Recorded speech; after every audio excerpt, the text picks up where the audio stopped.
It is an annual rite of spring, bringing with it excitement and emotion that can be found in no other sporting event. The NCAA Tournament.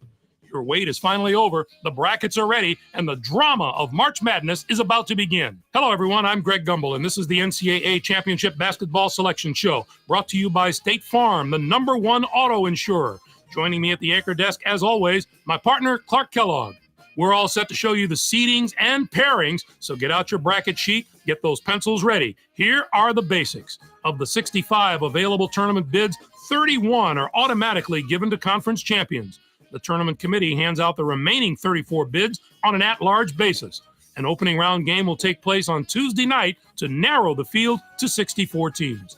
But before we unveil the brackets for this season, here's a look at the final top 25 media poll of the season. The rankings look a little different than they did last week. There's a new team perched at the top of the poll. The Oklahoma State Cowboys are the new #1. No doubt they're thrilled to be on the top of the heap just as the tournament gets set to begin. The Marquette Golden Eagles had been the #1 team, but stumbled after spending 5 weeks at the top. There was also a big move made up the poll. The South Carolina Gamecocks jumped all the way from the #15 spot to #9. They're peaking at just the right time, Greg. This is exactly the way you want to be playing going into the tournament. It's time to talk about the topic that has a lot of players and coaches holding their breath right now, the NCAA tournament bubble. These are the 10 teams that aren't worried as much about where they'll be playing as if they'll be playing. Clark, who jumps out at you there? Texas A&M should be considered among the best of the major conference teams not holding an automatic bid. But there are plenty of non-power conference teams knocking on the door that may prevent them from getting an invitation. You got that right. And who else might be in the same position? Utah State isn't among the very strongest of the non-power conference teams, but they're pretty close. I'm sure they were hoping for a better showing at their conference tournament. Now it's sit and wait time. I'm sure it's been a long week for those teams, but the wait's almost over. The NCAA Selection Committee has finished its meeting, and we're ready to unveil the top 4 seeds in this year's tournament. The Marquette Golden Eagles are the top overall seed, and they will play in the East Regional. The Selection Committee differed with the media on who the #1 team in the country is, but the committee is the important one at this point, and we'll soon see if their faith in this team is warranted. On to the second #1 seed, who will play in the South Regional. The Oklahoma State Cowboys are seeking their 3rd NCAA championship in school history. The New Mexico State Aggies are our 3rd #1 seed, and they'll play in the Midwest Regional. They return to the brackets after an extended drought of postseason play. We'll see how their players react to their first taste of March Madness. And finally, our 4th #1 seed will play in the Phoenix Regional. The Vanderbilt Commodores are in the tournament field as a #1 seed for the first time in the history of their program. Now, here's how the brackets shape up based on where the #1 seeds have been assigned. In one national semifinal game, the winner of the East Regional will play the winner of the South Regional. In the other semifinal game, the winner of the Midwest Regional will play the winner of the Phoenix Regional. Those games will be played on Saturday, April 6th. Then it'll be on to the national championship game on Monday night. Anything shocking to you about those picks? I think those are the best 4 teams, but I'm a little surprised at the top overall seed. The media didn't think they were the #1 team in the country, but the selection committee did. So with the #1 seeds out of the way, it's finally time to tackle the rest of the brackets. First up, we take a look at the East Regional. The Marquette Golden Eagles are the top seed, finishing at 26-5. They were winners of the regular season championship in the Big East. They will take on the winner of the opening round play-in game between Stetson, with 13 wins, and Jackson State from the Southwestern Athletic Conference.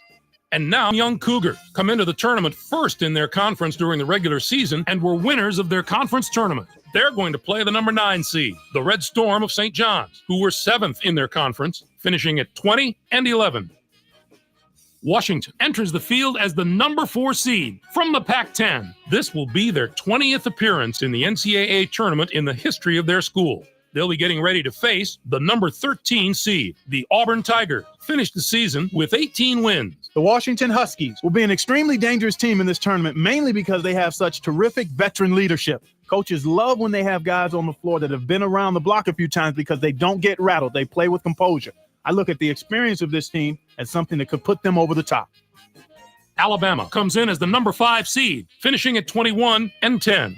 And they will take on the 12th seed from the Horizon League, the Butler Bulldogs, with 19 wins.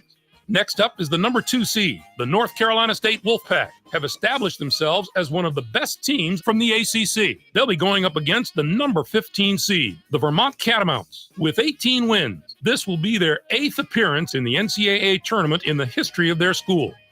Our number 7 seed is from the Big 12. The Kansas State Wildcats were rewarded for their outstanding play this season with an at-large bid and a ticket to the big dance. They are going to play the number 10 seed, the Xavier Musketeers, who were semifinalists in their conference tournament, finishing at 19-11. Georgia Tech comes in as the number 3 seed, finishing at 26-9. Centenary comes in to face them at number 14 with 16 wins in the tournament and regular season championships of the Mid-Continent Conference. The Houston Cougars are in as the number 6 seed. They'll be taking on the number 11 seed, the Gonzaga Bulldogs, with 20 wins. There are going to be some incredible matchups in the later rounds of this bracket. If the top seeds can avoid the early upsets, we can look forward to some real heavyweight battles. Next up, we'll take a look at the South Regional. The Oklahoma State Cowboys are the top seed, finishing at 27-7.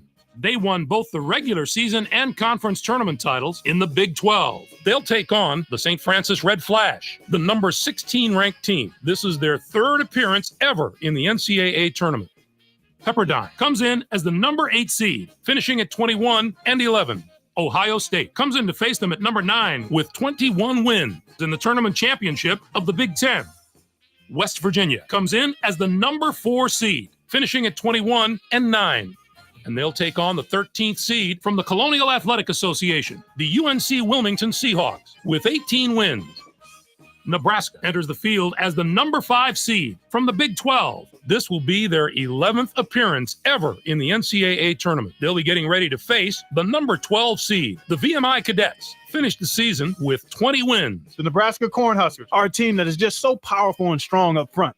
I would put their front court up against just about any other teams in the nation right now. It's always good to have strong guard play, but if you ask most coaches, I guarantee you they take the good big man over the good little man most times. Their interior play should serve them very well in this competition.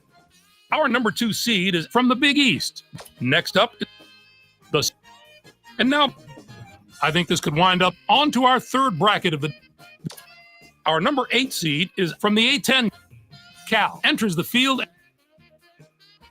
LSU. Next up is the number 7, and now the number 3 seed, the Wisconsin.